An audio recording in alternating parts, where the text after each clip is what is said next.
Dobro. History. Archive. 72 days. I just want to start with that. 72 days. That's the timeline of what we're deep diving into today. It's an almost unimaginable length of time. It is. 72 days that 16 young men spent trapped, completely abandoned and forced to literally rebuild their entire world in the heart of the Andes. This was after the crash of Uruguayan Air Force Flight 571. Yeah. And we often hear called the miracle of the Andes. It's this powerful story of human endurance. But that framing, I think, it feels honestly profoundly insufficient. Oh, it is. And that's exactly why we're doing this deep dive, because when you really immerse yourself in the psychological data, the historical accounts, the anthropology of it, you realize this wasn't just a miracle. It wasn't simple willpower. Right. It was this rigorous, brutal, and incredibly intellectual exercise in what you could call adaptive sociology. Our whole mission today is to move past that simple survival narrative and really analyze the specific, complex metamorphosis that happened. The metamorphosis that turned a hierarchical, pretty affluent rugby team. Exactly. Into what they themselves called the Society of the Snow. That concept, a new society born from just absolute nothingness.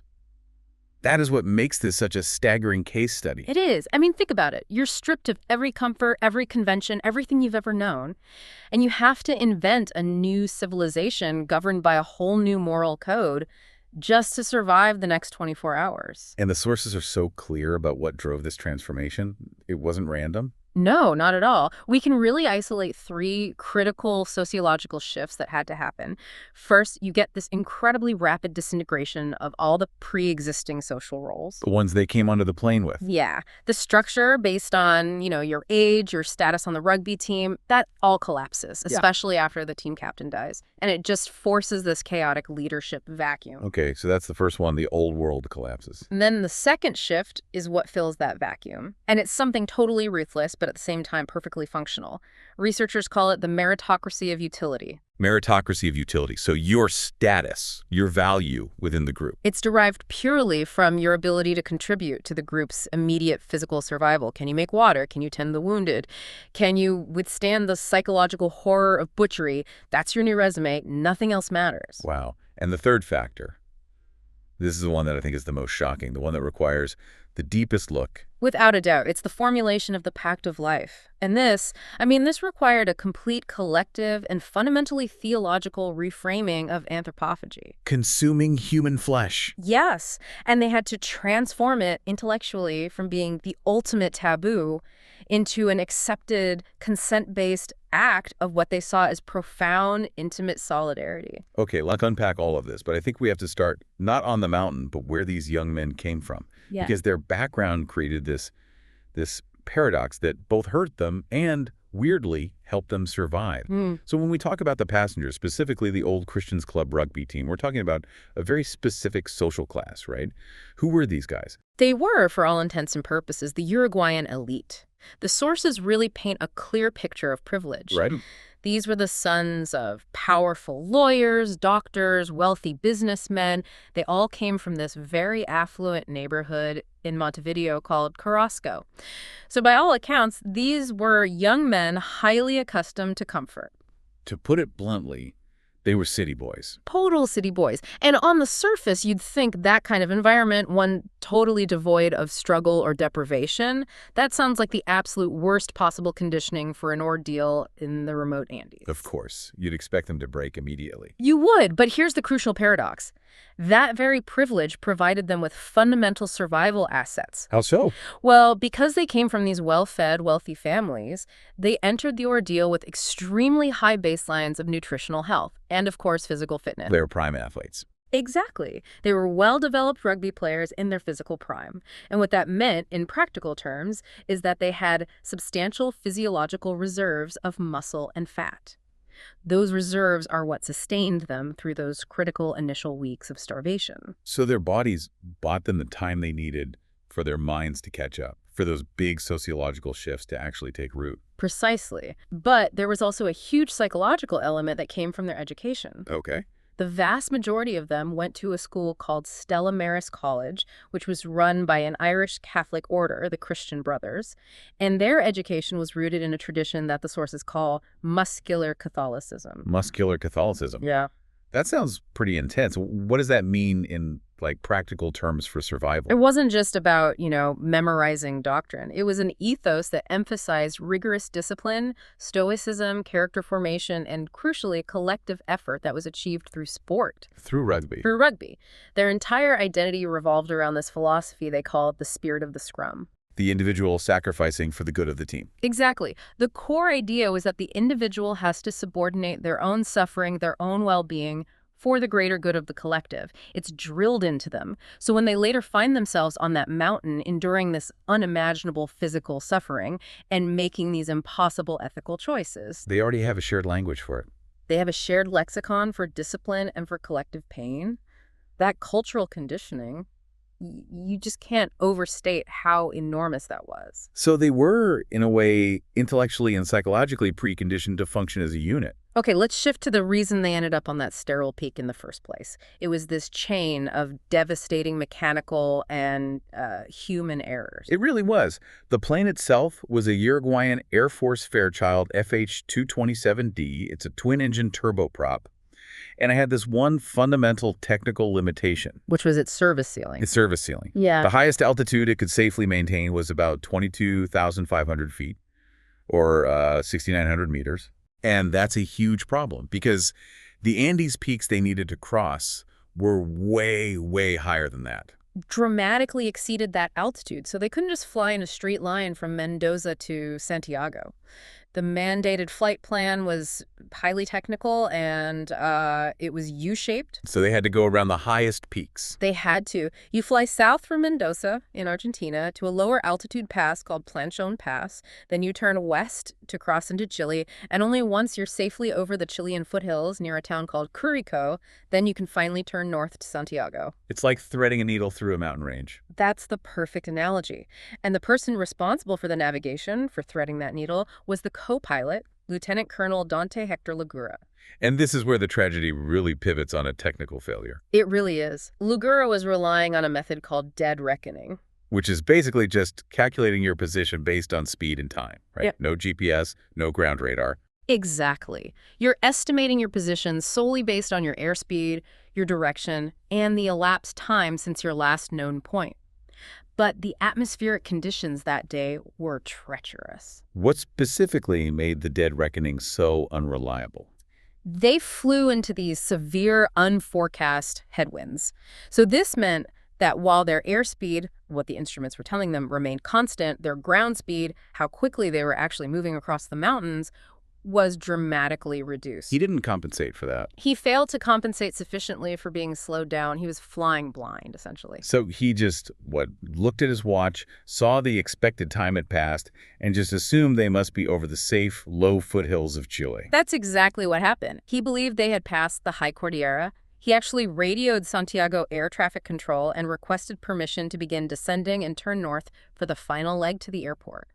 The protocol required him to report being over Curicó before he started that descent. But the devastating reality was that they were still trapped deep in the middle of the mountains. Deep inside. So when they finally dropped below that heavy cloud cover, expecting to see green valleys, they were instead confronted with, as the survivors recalled it, just a sheer wall of rock. They descended right into the highest peaks. The margin for error had completely vanished. So the plane strikes this unnamed ridge at high speed, and it starts this sequence of events that it's just so destructive and yet paradoxically survivable for some of them. Right. The mechanics of the crash are just wild. The initial impact was catastrophic. The right wing hits the ridge and is immediately sheared off. And that sets up the critical secondary event. It does. The massive, jagged wing structure, it cartwheels back and basically acts like a giant razor. It slices the entire tail section clean off from the main fuselage. And the tail section had critical personnel, the navigator, but also all their supplies. Everything. Luggage, almost all of their food, their communication gear, all of it was instantly ejected along with several passengers. Then the left wing gets torn away, and you're left with the fuselage as this stripped wingless tube. A tube traveling at, over 200 miles an hour? Around 200 knots, yeah. 230 miles per hour. and it hits the surface of the glacier. And this is where we get the toboggan effect. Yes. The reason 33 people survived that initial impact is because the fuselage hit the steep, snow-covered slope at a largely parallel angle. It didn't shatter, it slid. How far did it slide? It slid for 725 meters. That's nearly 3/4 of a kilometer down the glacier before it finally ground to a halt. But that slide had to stop somewhere. And the final deceleration, that was lethal for the front section. Absolutely. When the fuselage slammed into a massive snowbank, the extreme deceleration tore the seats right from their floor mountings. They just telescoped forward into this crushing pileup of metal and bodies. Instantly killing the pilots. Instantly killing the pilots, the co-pilot who'd made the error, and the front-seated passengers. The survivors were all concentrated in the center and the rear of the cabin, essentially protected by those who died in front of them. The silence after that must have been horrific, followed by the cries of the injured. And this is where they have to shift instantaneously from being affluent travelers to field medics. Yeah, the immediate post-crash scenario was what one of them called triage in hell.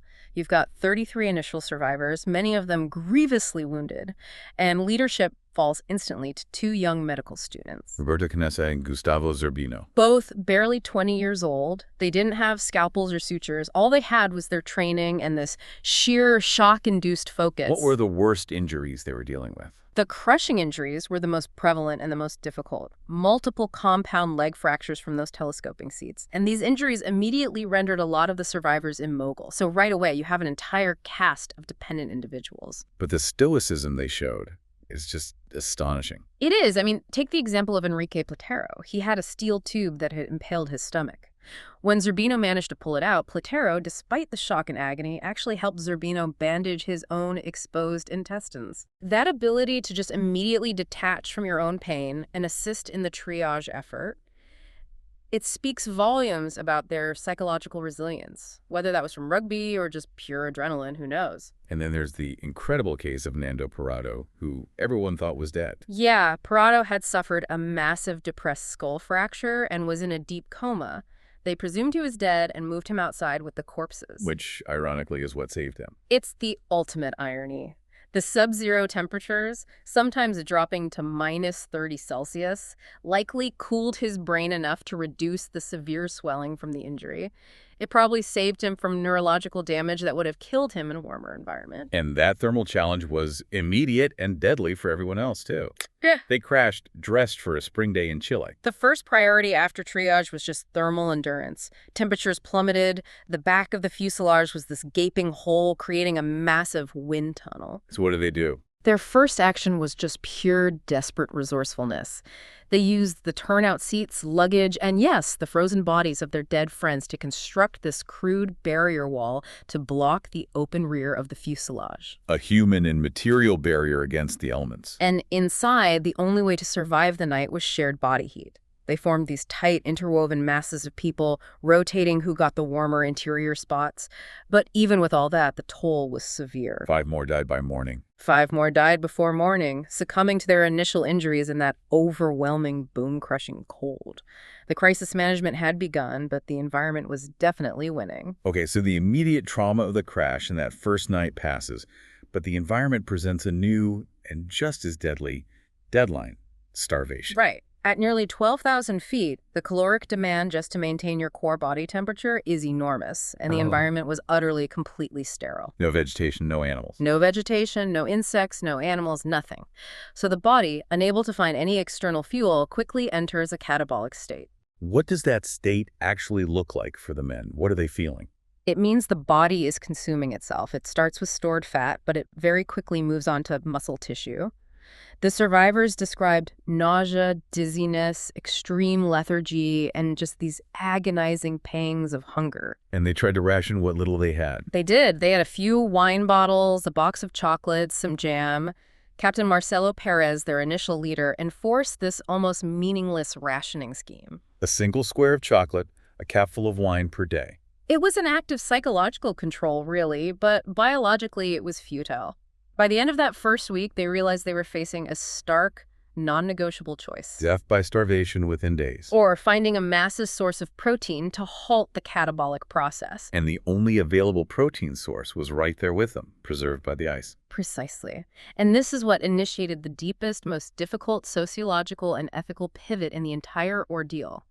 And the sources are really clear on this point. This was not a descent into some kind of frenzy or madness. No. It was a rational, collective, and intensely theological debate that spanned days, maybe even a week, before the final decision was made. You know, I have to ask, isn't framing this as an intellectual exercise almost too sanitized? Where do the sources show that genuine intellectual debate versus just, the simple animal instinct for survival? That is a crucial question. And the intellectual nature comes from the tension between that animal instinct, the drive to live, and the profound psychological and moral barriers they had. They were devout Catholics. Deeply devout. The Bible specifically prohibits eating the dead.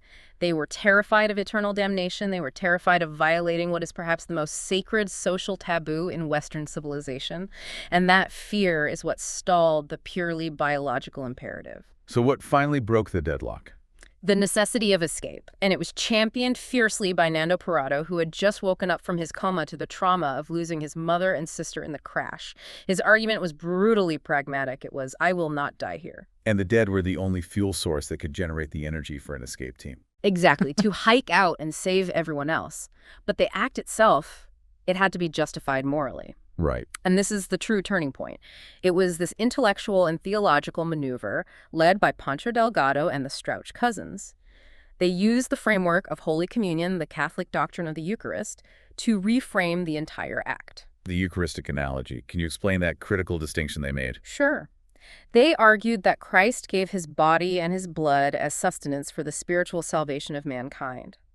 So, in the Andes, their deceased friends, their brothers from the rugby team, would give their bodies as sustenance for the physical survival of the remaining group. So it transformed the necessity. It transformed it into an act of profound, intimate solidarity, an ultimate sacrifice.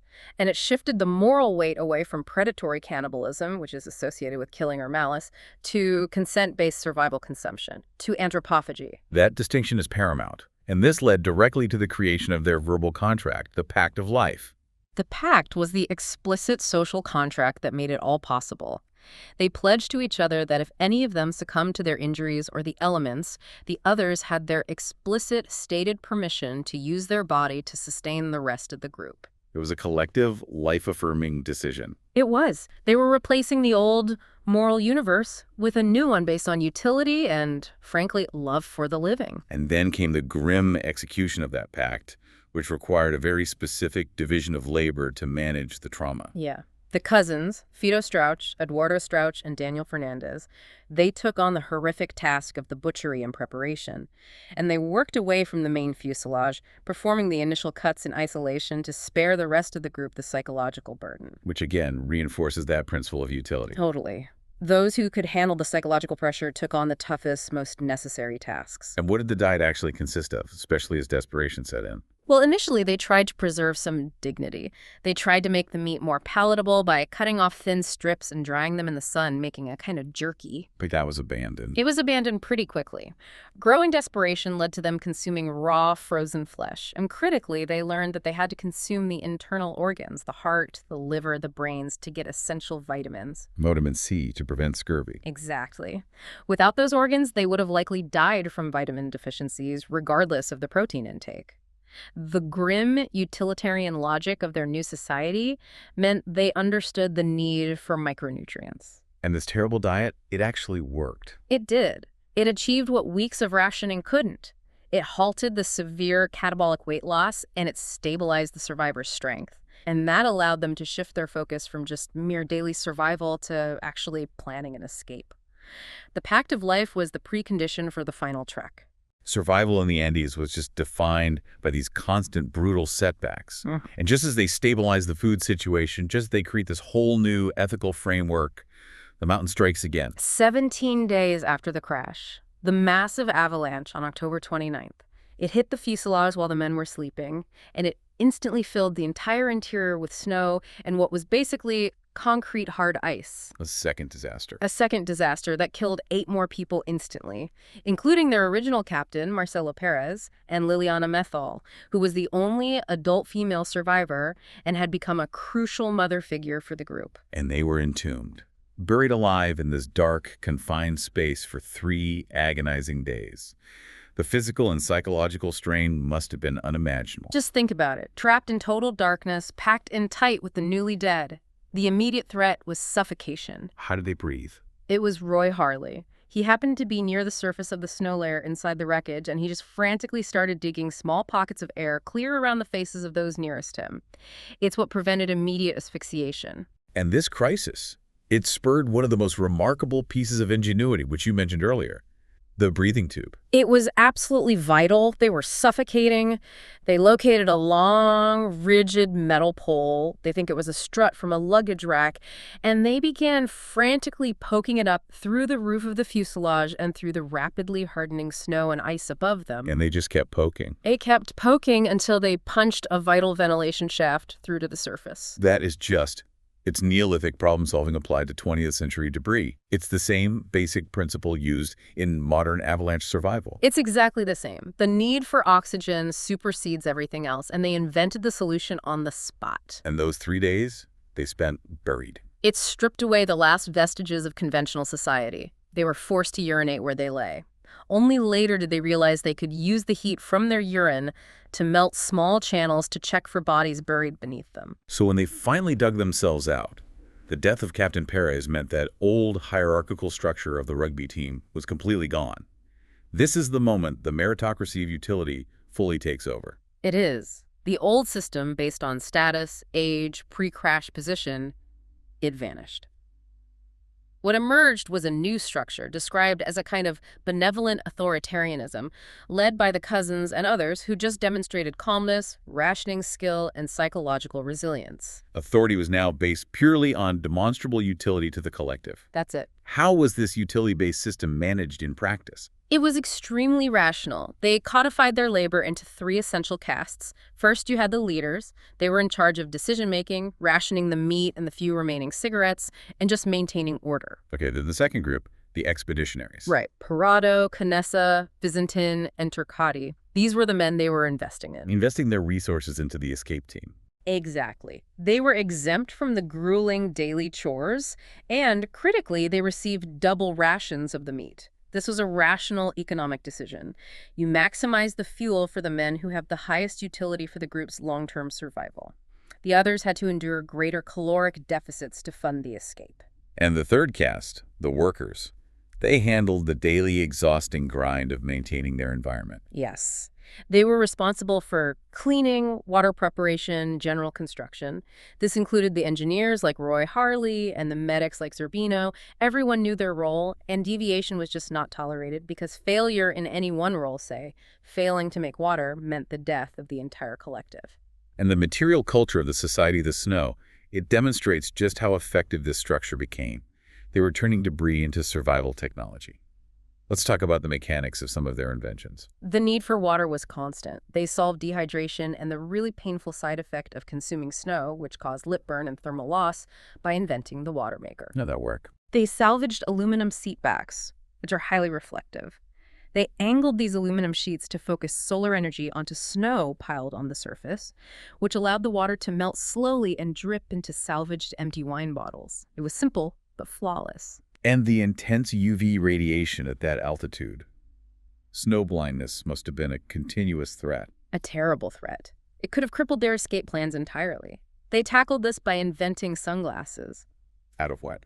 They used tinted plastic that they cut from the pilot's cockpit visors, and these lenses were then secured to their faces using scavenged wire or, famously, the elastic straps from bras they found in the luggage. Every single piece of material had a utility. But let's talk about the innovation that was absolutely necessary for the final trek. The sleeping bag. The expeditionaries just could not survive the nights outside the fuselage without insulation. They realized the plane's tail section, where it was severed, contained this heavy, quilted insulation between the inner and outer metal skins. But how do you stitch together a massive thermal bag in freezing temperatures with, no tools? This was the work of the workers and the cousins. They painstakingly harvested the copper electrical wire that ran through the plane's systems. They stripped the rubber casing to get the bare, strong copper strands. And use that as needle and thread. They used these strands as needle and thread, forcing them through the thick, quilted aluminum insulation, slowly stitching together this large, multi-person sleeping bag. And this was days of incredibly difficult, meticulous labor in freezing conditions. It just demonstrates the absolute commitment of the workers to the success of the expeditionaries. And all this resourcefulness, it was based on the hope that someone was still looking for them. But that hope was brutally extinguished. The radio moment. Yeah. Roy Harley, the engineer, he managed to fix a small transistor radio they found in the wreckage, using stripped aircraft wiring to fashion a functioning antenna. And they huddled around it, hoping for news. Hoping for news of rescue efforts. And what they heard was devastating. On the 11th day after the crash, they heard a Chilean broadcast. And it said the search had been officially called off. The announcer stated they would wait until February, when the snow melted, to search for bodies. The moment of absolute abandonment, despair must have been immediate. It was. Sources describe weeping, just utter psychological collapse for many of them. But Fernando Parrado, who had woken from his coma to a world devoid of his family, the news brought this cold clarity. The famous quote, "This is good news." Yes, Parrado told the group, because it means we have to get out of here by ourselves. It was the definitive end of waiting. The concept of external salvation was replaced entirely by internal self-reliance. This was the final, non-negotiable step in the formation of the Society of the Snow. They had to become their own saviors. So the mandate was clear: they escaped on foot. But the environment itself immediately intensified the pressure to leave. The slightly warmer days of November brought a new horror. The horror of decomposition. The thaw meant their homes started to stink. The hygiene deteriorated rapidly, and the psychological burden of being surrounded by the odor of the deceased just made the fuselage intolerable. And this urgency, it drove one final, desperate technological attempt at rescue. The tail expedition. Yeah. Yeah. They still believed they could use the plane's radio if they could somehow power it. So they went looking for the tail section. They located it, and it was full of luggage and, critically, the aircraft batteries.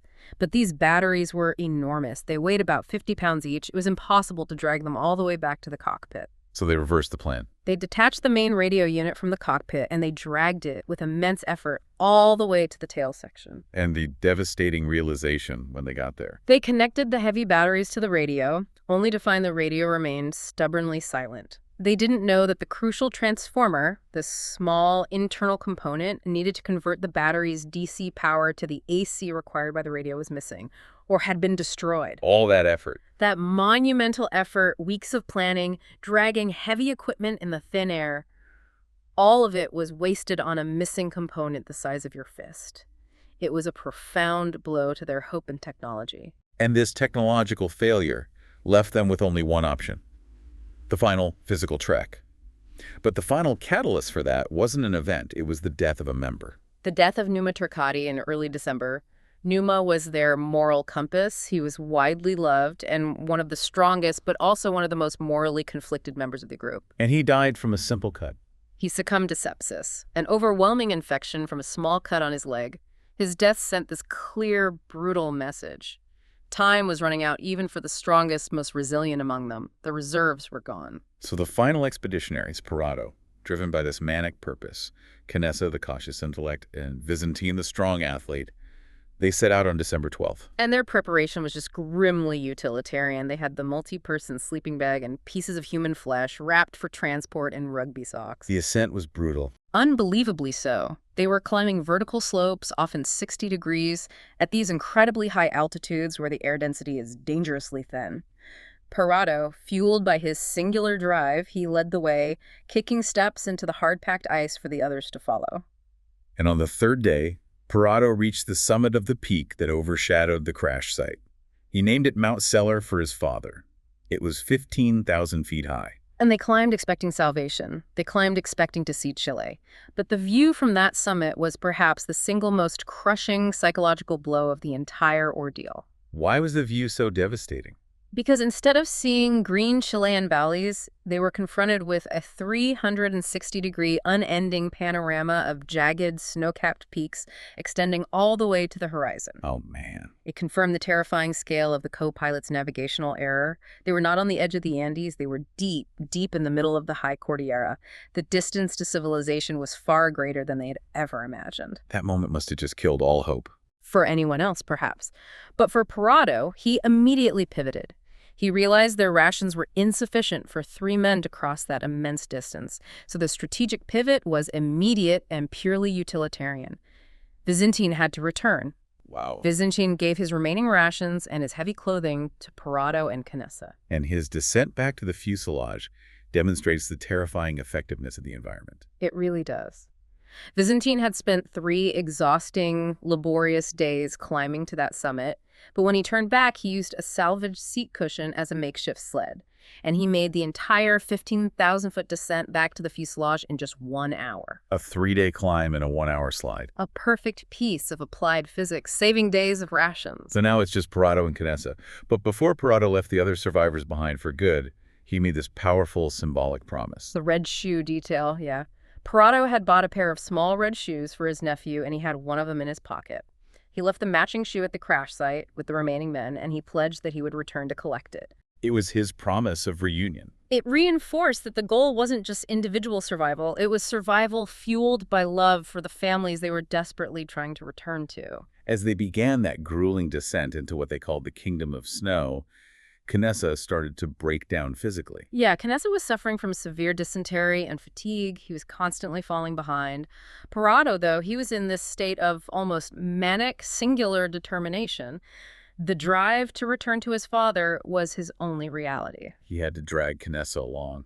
The sources describe Parado having to physically drag 𝐾𝐄𝐄, shouting at him, demanding that he walk. Parado's relentless will became the shared psychological fuel that carried both of them forward. And then, after 7 days of endless ice, they saw the first sign of life. It was this gradual, overwhelming return to the living world. The snow yielded to jagged rock. Then, the sight of a small lizard, a complex living organism.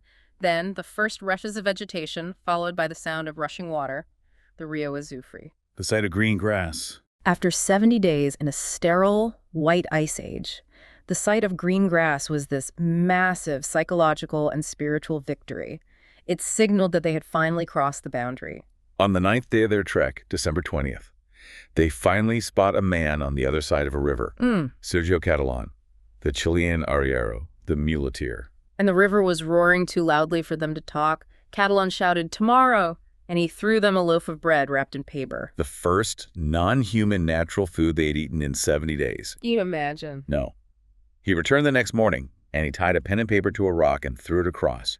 And Parado wrote that historic note, desperately trying to convey the magnitude of their ordeal. And that note, it just captures the sheer emotional exhaustion and the clarity of their purpose. It read, "I come from a plane that crashed in the mountains. I am Uruguayan. We've been walking for 10 days. There are 14 people injured in the plane. We have to get out of here fast, and we don't know how. Where are we?" And he used lipstick on the back for a final SOS. He did. Catalán, understanding the gravity of it, immediately rode for 10 hours to alert the nearest police checkpoint. The rescue began on December 22nd, and Nando Parado, despite his exhaustion, he volunteered to guide the Chilean Air Force helicopters back to the crash site. Which was incredibly dangerous. The rescue logistics were highly complex because of the high altitude, the thin air, the weight restrictions. The pilots had to perform these dangerous maneuvers, hovering with only one skid lightly touching the soft snow, while the survivors, who were weakened and frantic, scrambled aboard. And they couldn't take everyone out at once. No. Because of the weight restrictions in the thin air, the helicopters could only extract 6 of the 14 remaining survivors on that first day. So 8 men had to spend one final night in this fuselage. One final night. But this time, it was fundamentally different. They were safe. They were accompanied by members of the Andean Rescue Corps, and they had food, water, and the absolute certainty of rescue. On December 23rd, 72 days after the crash, the remaining survivors were airlifted to safety. The immediate public conversation in Chile and Uruguay, it focused inevitably on how they survived. As the press started to see photos of the crash site, the stripped human bones, the rumors began to circulate. Cannibalism. Right. And the survivors made this brilliant and necessary strategic move. They chose to control their own narrative. They did. In a press conference in Montevideo, they openly and honestly confessed to consuming the flesh of the deceased. But they framed it very carefully. Not as cannibalism, a term that implies this predatory or savage intent, but as an act of communion. And necessity, sanctified by the pact of life. Exactly. And the public, surprisingly, reacted largely with compassion. It diffused the potential moral outrage. And the swift intervention of the Roman Catholic Church was absolutely vital to that public absolution. Oh, it was critical. The survivors confessed almost immediately. And the Church applied the doctrine of anthropophagy in extremis, which asserts that consuming flesh for survival is not a sin. The Pope gave his blessing. A papal blessing and later a confirmation from Pope Francis emphasizing the intimate solidarity essentially provided the theological absolution that the men and, just as importantly, the families of the deceased needed to find peace and understanding. Physiologically, they were in terrible shape. Scurvy, extreme malnutrition. Parado had lost nearly 100 pounds. Yet their physical recovery was remarkably fast. It's a testament to their youth and their baseline fitness. But the most fascinating legacy, I think, is the psychological one. That intense group bond, the Society of the Snow itself, acted as this crucial protective buffer against long-term trauma. They didn't fragment. They didn't. They remained a tight-knit community, reinforced by their annual reunion every December 22nd, a date they celebrate as their rebirth. This story has, of course, entered global culture. And the difference between the two major film versions, Alive from 1993 and Society of the Snow from 2023, it really reflects these differing cultural interpretations of their ordeal. It really does. Alive, the 93 Hollywood version, was classic action cinema. It focused heavily on the individual heroism of Parado. It kind of sensationalized the events, treating it more as a miracle story. And it sidelined the deceased. It did. It largely sidelined the deceased victims and minimized the ethical complexities of the Pact of Life. The more recent Spanish version, Society of the Snow. The 2023 version, which the survivors themselves feel is far more accurate, it emphasizes the collective achievement, the group dynamic. It immerses you in the sensory details, the cold, the filth, the collective suffering. And it has Numa Turcati as the narrator. Which is the most important choice. It uses Numa, the moral compass who died just before the trek, as the narrator. And that narrative choice reinforces the concept of intimate solidarity by literally bridging the gap between the living and the dead. It makes the deceased active participants in their own survival story. So synthesizing everything we've looked at, the sources all confirm that this survival was a triumph not just of will, but of adaptive sociology, of a new moral universe built on extreme altruism. A universe predicated on a rational division of labor, a fierce meritocracy of utility, and that profound consent-based shift in their entire ethical framework. They achieved what was biologically and psychologically impossible by building a society that prioritized the collective life above everything else. You know, what stands out to me looking back at this entire deep dive is the incredible speed and, frankly, the ruthlessness with which that preconditioning spirit of the Scrum allowed them to accept the meritocracy of utility and then execute the Pact of Life. It's the ultimate lesson in human adaptability. They didn't just survive, they intellectually engineered a survival strategy based on shared purpose and consent. They literally voted to redefine their humanity in a sterile environment, and they based it on love. Which brings us right back to Nando Parado's stunning, powerful quote that really frames the entire story. It's not a victory over death, it's an act of profound commitment. The opposite of death is not life. The opposite of death is love. That's the essential truth of it, isn't it? The act of consumption wasn't for selfish preservation.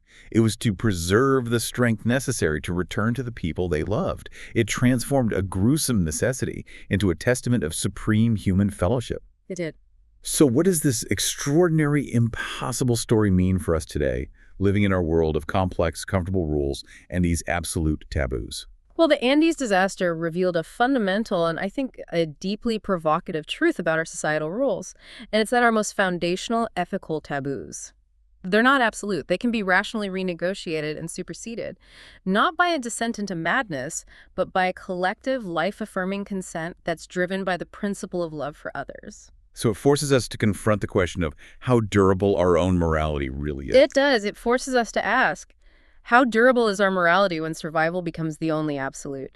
And if your comfortable world completely disappeared tomorrow, what rational, utilitarian, and ethical framework would you build? And on what single principle would you base its authority? That's the question the Society of the Snow leaves us with.